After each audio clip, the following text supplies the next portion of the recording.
नमस्कार, मैं हूं प्रेरणा, आपके साथ एक खास रिपोर्ट में। आज की खबर है भारतीय रुपये की मजबूत चाल। सोमवार 17 मार्च 2025 को रुपया अमेरिकी डॉलर के मुकाबले 24 पैसे की बढ़त के साथ 86.81 पर बंद हुआ। इसका मतलब है कि रुपये की कीमत डॉलर के मुकाबले बढ़ी। पहले $1 के लिए 87.5 रुपये देने पड़ते थे। अब सिर्फ 86.81 रुपये ही लगते हैं। लेकिन क्या यह खबर इतनी सीधी है? नहीं, क्योंकि यहाँ कई रोचक पहलू हैं। तो चलिए इसे आसान भाषा में समझते हैं। पिछले गुरुवार को रुपया 17 पैसे बढ़कर 87.5 पर बंद हुआ था। शुक्रवार को होली के कारण बाजार बंद थे और अब यह नई उछाल देखने को मिली। सबसे पहले रुपये की यह तेजी क्यों आई? खबर के मुताबिक दो बड़े कारण हैं। पहला, भारत का शेयर बाजार जो सकारात्मक रहा। बीएसई सेंसेक्स यानी बॉम्बे स्टॉक एक्सचेंज सेंसेक्स एक तरह का थर्मामीटर है जो मुंबई के शेयर बाजार में 30 बड़ी कंपनियों की सेहत बताता है। यह 341 अंक ऊपर जाकर 74,169.95 पर बंद हुआ। दूसरा है निफ्टी, जो नेशनल स्टॉक एक्सचेंज की 50 बड़ी कंपनियों का सूचकांक है। यह 111 अंक बढ़कर 22,508.75 पर पहुंचा। इसका मतलब है कि कंपनियों के शेयरों की कीमतें बढ़ीं और निवेशकों का भरोसा बढ़ा।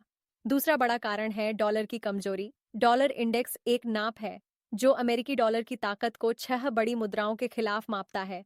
अगर यह नीचे जाता है, जैसे 0.11% गिरकर 103.60 पर आया, तो डॉलर कमजोर होता है और रुपये को मजबूती मिलती है। लेकिन यहाँ एक ट्विस्ट है। ब्रेंट क्रूड की कीमतें बढ़ गईं।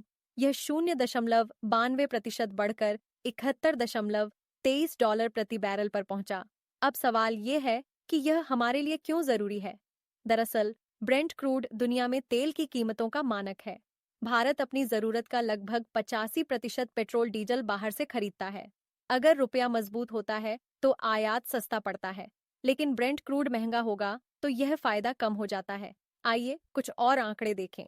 यहाँ विदेशी मुद्रा भंडार की बात आती है। विदेशी मुद्रा भंडार वह पैसा है जो देश के पास विदेशी मुद्राओं जैसे डॉलर में जमा होता है।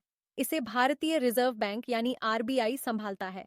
7 मार्च को खत्म हुए सप्ताह में भारत का भंडार 15,267 अरब डॉलर बढ़कर 653,966 अरब डॉलर तक पहुंचा। इसे हम मजबूत भंडार कहते हैं क्योंकि यह घर के बचत खाते की तरह है जो मुश्किल वक्त में काम आता है। लेकिन दूसरी ओर कुछ दबाव भी है। विदेशी संस्थागत निवेशक यानी एफआईआई, ये विदेशी संगठन है जैसे बैंक या फंड जो भारत के शेयर बाजार में पैसा लगाते हैं। गुरुवार को इन्होंने 792.90 करोड़ रुपए के शेयर बेचे। इससे बाजार में पैसा कम हुआ और रुपए पर दबाव बढ़ा। साथ ही फरवरी में थोक मूल्य सूचकांक यानी डब्ल्यूपीआई पर आधारित महंगाई 2.38% तक बढ़ी, जो जनवरी में 2.31% थी। एक और बात है व्यापार टैरिफ।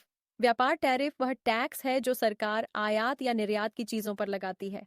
अगर कोई देश जैसे अमेरिका भारत से आने वाले सामान पर टैरिफ बढ़ाता है तो हमारा निर्यात महंगा हो जाता है।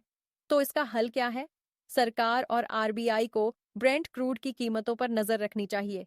लेकिन तेल की कीमतों पर निर्भरता कम करने के लिए क्या हम सौर ऊर्जा या इलेक्ट्रिक वाहनों पर जोर दे सकते हैं? यह अर्थव्यवस्था और पर्यावरण दोनों के लिए फायदेमंद होगा। डिजिटल इंडिया जैसे प्रयासों से घरेलू उत्पादन बढ़ाकर आयात कम करना भी एक रास्ता हो सकता है।